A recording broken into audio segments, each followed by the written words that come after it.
Guys, sinasayangan nyo yung mga pinapamigay ko. Ang daming RTSO, binabalik nyo yung mga pinapamigay kong libreng cellphone sa inyo. Ayan o, katulad na ito. Ito, from Metro Manila, Paranaque. Ayan o, sino may cutter dyan? Ayan o, sayang eh. Ito, mga nanalo to sa Pink Basket pero hindi nila na-claim. Grabe, pinapamigay ko na nga lang ng libre. Wala na kayong babayaran. Di ba nga, kasi nga Pink Basket sa live ko. Pag nanalo ka sa Pink Basket kasi, wala kang babayaran kahit ₱1.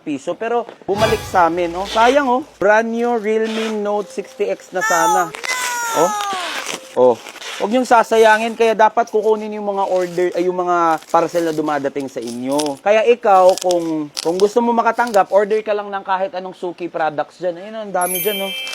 Para pwede ka din manalo at padala ng libreng Realme phone. Hindi lang ito, tinan mo ha. Ayun, no? Ang dami po.